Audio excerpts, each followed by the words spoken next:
जोहार नमस्कार। आप देख रहे हैं उजागर भारत। और जैसा कि आप जानते हैं जेपीएससी का रिजल्ट जो है जारी कर दिया गया है। और इस वक्त मैं हूँ कोल्हान डिवीज़न का जो सरायकला खरसावां डिस्ट्रिक्ट है, कुचाई प्रखंड में हूँ। और यहाँ से एक ऐसे ही अभ्यर्थी का सिलेक्शन हुआ है, संदीप बांकीरा जी का, जो बहुत ही ग्रामीण परिवेश में रह कर के भी जिन्होंने अपनी तैयारी पूरी की है और आज एक अधिकारी बने हैं। तो सबसे पहले तो मैं संदीप जी को बहुत बहुत इसके लिए आपको बधाई देती हूँ। सबन को जोहार। मेरा नाम संदीप कुमार बंकीरा है और मैं इस बार जेपीएससी में 308वां रैंक हासिल किया हूँ। और आप लोग को भी, उजागर टीवी को भी थैंक यू जो आप लोग आए यहाँ पर हमारे इंटरव्यू लेने के लिए। मंजिल उन्हीं को मिलती है जिनके सपनों में जान होती है। सिर्फ पंखों से कुछ नहीं होता, हौसलों से उड़ान होती है। और ये कर दिखाया है एक छोटे से गांव कुचाई प्रखंड के मारंगहातू गांव का लड़का संदीप बांकीरा। कैसे आपने मतलब तैयारी की, शुरुआत कैसे की, कैसे जहन में आया कि ऐसे जेपीएससी ही करें?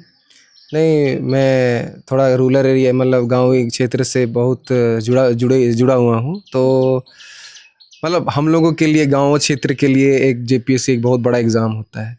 तो मैं सोचा कि चलो हम लोग पढ़ रहे हैं, हम अधिकारी बनेंगे। हम मेरा जैसे मैं एक ट्यूशन चलाता हूँ, तो उस अगर मैं कुछ बनूंगा तो वो लोग भी एटलीस्ट हमसे प्रेरणा मोटिवेट हो के वो लोग भी एक अधिकारी बन पाएंगे।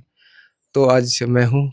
जी, तो संदीप जी, जैसा कि आपने बोला कि आप जिस तरह से अभी अधिकारी बन गए हैं, तो बाकी जितने ग्रामीण परिवेश में और भी बच्चे रहते हैं, तो वो भी कहीं न कहीं आपसे प्रेरणा लेकर के वो भी अपने जीवन में इस तरह का आगे बढ़ने का सोचेंगे। तो आपका मोटिवेशन मतलब आपको कहाँ से मिला और कैसे आपने ये रास्ता चुना?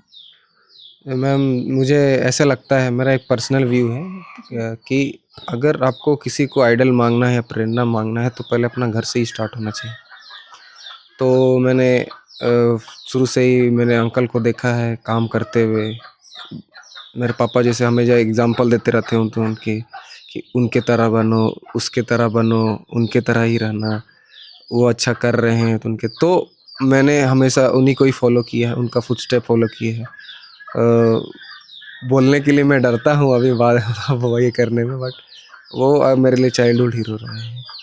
जी, तो आपके अंकल भी प्रशासनिक अधिकारी में हैं? जी जी, प्रशासनिक में एसडीओ हैं, बट उतना उनसे अभी बात नहीं होता है बट उतना खास बातचीत नहीं होता है। जी। जी तो अब हम आपसे थोड़ा जानना चाहते हैं, जो आपने प्रिपरेशन किया एक छोटे से गाँव में रह कर के, जी। तो पूरा प्रिपरेशन आपने किस बेस्ड किया? कोई कोचिंग का सहारा लिया या फिर कैसे? नहीं, मैंने ऐसे कोई कोचिंग का तो सहारा नहीं लिया। मैं बस यूट्यूब पे ज़्यादा रिलाई किया। यूट्यूब पे, वेबसाइट पे, गूगल पे एक मैंने नया टेक्नोलॉजी से आया, जैसे एआई चैट जीपीटी हुआ, उस पे मैंने ज़्यादा रिलाई किया। हाँ, मैंने आंसर राइटिंग जो मैंने किया वो एक लाइफ 3 गुरुकुल है, उससे मैंने किया। उनका कंटेंट बहुत सही था। आंसर राइटिंग में मैं हमेशा बताते रहते थे कि ये गलत है, ये तुम जगह गलत कर रहे हो, ये जगह तुम खरा ये कर रहे हो, इस जगह तुम इम्प्रूव कर सकते हो।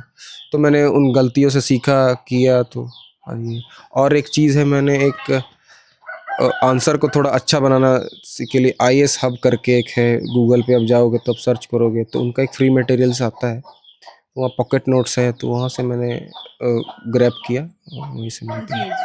आप कितने सालों से तैयारी कर रहे हैं और ये आपका कितना अटेम्प्ट था? नहीं, मेरा ऐसे कोई तैयारी करने का मतलब तैयारी तो नॉर्मल होते रहता है। बस जी। ऐसे कोई मैंने अगर मैंने जैसे मैंने कहा, जैसे गाँव के लिए एक जेपीएससी एग्ज़ाम बहुत बड़ा है। यूपीएससी तो बहुत आउट ऑफ बाउंड्री हो जाता है सोचने का। यूपीएससी जेपीएससी एक बहुत बड़ा एग्ज़ाम, तो हम लोग सब उस पे रिलाई करते हैं। तो मैंने शायद 2019-20 में मैंने ये दिया। उसके बाद उसमें शायद मेरा प्री हुआ तो मेंस नहीं हो पाया, कुछ कुछ नंबर से, 10-13 नंबर से नहीं हुआ। उसके बाद मैंने फिर बोला कि नहीं, मैं 2023 में फिर दूंगा। फिर अगर नेक्स्ट टाइम आए फिर दूंगा। मैं 2023 में अभी जो मेरा रिजल्ट हुआ है। जी, जी। तो आप जैसे गाँव में रह कर के ही तैयारी कर रहे थे, तो इस दरमियान जैसे खुद को एक तैयारी हम शुरुआत करते हैं और जब तक सिलेक्शन नहीं हो जाता, तब जी। तक खुद को किस तरह से मोटिवेट रखते रहे अभी तक?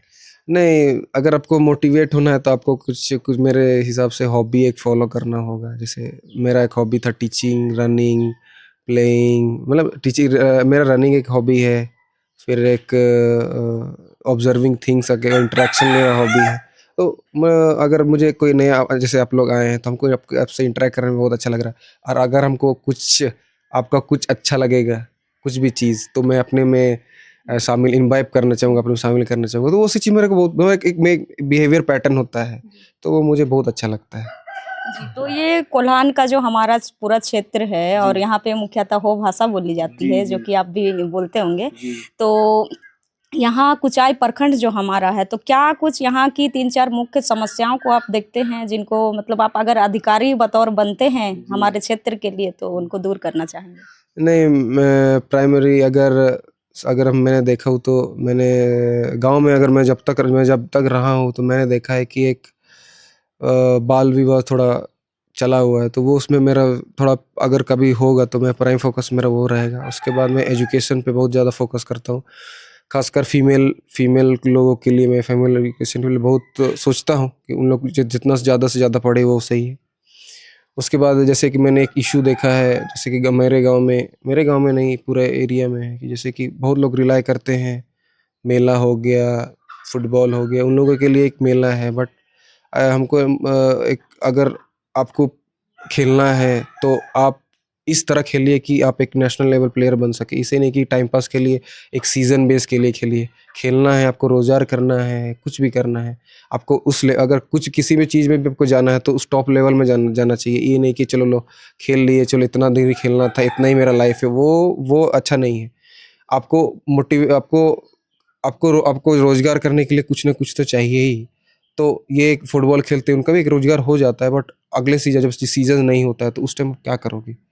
जी, ये तो कहीं न कहीं गाँव में लोगों में प्रतिभा तो बहुत होती है, लेकिन गाइडेंस का अभाव होता है। तो अभी आप पदाधिकारी बन जाएँगे प्रखंड में, तो क्या यहाँ अपने गाँव के या फिर क्षेत्र के बच्चों के लिए आगे करियर में कोई अगर आगे बढ़ना चाहेंगे, तो उनके लिए गाइडेंस का काम हाँ, जी, करेंगे? जी, जी, मैं ज़रूर, मैं थोड़ा स्पोर्ट्स को लेके भी थोड़ा सचेत रहूँगा। उसके बाद एक, जैसे मैंने कहा, बाल विवाह को लेके मैं थोड़ा काम करूँगा। यही सब मेरा ये है, इश्यू है जो मैं करियर को लेके मैं करियर को जैसे हाँ, लेके। जैसे कोई बच्चे लोग हैं, जैसे किसी को स्पोर्ट्स में जाना है या फिर एजुकेशन में, जैसे आप तैयारी इतने वर्षों से आप करके जिस तरह से आज पदाधिकारी बन गए हैं, तो उस तरह किसी को गाइडेंस की ज़रूरत होगी, तो क्षेत्र के बच्चों के लिए आप मतलब क्या कुछ करना चाहेंगे? नहीं, क्षेत्र के बच्चों को तो मैं करना तो चाहूँगा, बट ऐसे तो मैं बोल नहीं सकता हूँ कि क्या करूँगा, क्या नहीं करूँ। लेकिन मैं, अगर कभी कभी मुझे चाहे, तो मैं जैसे कि अभी मेरा भी एक ट्यूशन चलता है, मेरे मेरे भाइयों के द्वारा, मेरे द्वारा, तो वो उस पे मैं एजुकेशन पे ज़्यादा मैं फोकस किया हूँ अभी। पर फ्यूचर में काम आएगा तो स्पोर्ट्स में भी थोड़ा मैं काम करूँगा, और यही है मेरा। तो संदीप जी की मम्मी हमारे साथ में हैं, तो संदीप जी को अभी जेपीएससी वो क्वालिफ़ाई किए हैं, तो कैसा महसूस कर रही हैं आप बहुत अभी? अच्छा लग रहा है, हम लोग को बहुत खुशी लग रहा है, खुशी का माहौल है घर में भी, सब खुश है। जी, तो खासकर मम्मी-पापा तो बहुत ही ज़्यादा खुश हैं, हम लोग दोनों बहुत खुश हैं कि इतना मेहनत किया बच्चा और अभी जाके सफलता मिला है। जी, तो संदीप जी के बचपन के बारे में जानना चाहेंगे आपसे कि कैसे थे बचपन में संदीप जी? पढ़ाई में कैसे पढ़ाई थे? में तो बहुत अच्छा था वो भी, मतलब पढ़ाई में बहुत अच्छे थे, ज़्यादा इंटरेस्ट को खेल-कूद में, ये सब में बहुत उसका रुचि था, पढ़ाई में भी ठीक थे वो। जी, तो वो घर पर रह के ही तैयारी अभी इतने सालों से कर रहे थे, अभी सफल हो गए हैं, तो मतलब बाकी महिलाओं से आप मिलती हैं, तो वो क्या मतलब बधाई देती हैं, क्या कुछ बोलती हैं अभी हाँ, आपसे? आपका बच्चा मतलब बहुत अच्छा किया बोल के बोल रहे हैं कि बहुत मेहनत किया वो, ऐसे बोल रही है लोग। जी। संदीप जी, आप अगर इस क्षेत्र के यूथ को, अगर युवाओं को मैसेज देना चाहें, तो क्या मैसेज रहेगा आपका? मेरा यूथ को यही मैसेज रहेगा कि कुछ भी आप करिए, जी जान से कीजिए। कुछ भी आप कीजिए तो उसमें बेस्ट होने का तरीका कीजिए। कुछ भी हो, चाहे स्पोर्ट्स हो, खेल-कूद हो, पढ़ाई हो, कुछ भी। और डेडिकेटेड रहिए, कंसिस्टेंट रहिए। कुछ भी चीज़ को ये, जैसे उसेन बोल्ट, मैंने उसको बहुत फ़ॉलो किया है। तो उसेन बोल्ट जैसे कहते हैं कि मैंने 4 साल तैयारी करके मैं 1 सेकंड मिली सेकेंड घट जाता है। आदमी लोग 2 महीना नहीं करते तो हार जाते हैं। तो इसी से हम यही सीख सकते हैं कि आदमी लोग 2 महीना का रिजल्ट नहीं हुआ तो नहीं करते हैं। तो ऐसे नहीं है, कंसिस्टेंट करते रहिए, लगे रहिए एक चीज़ पे। अगर एक ही चीज़ को, अगर एक 2-3 गोल एक मत पकड़ी रहिए, एक ही गोल को फोकस करिए, वैसे से हो जाएगा कुछ भी। बस यही कहना है।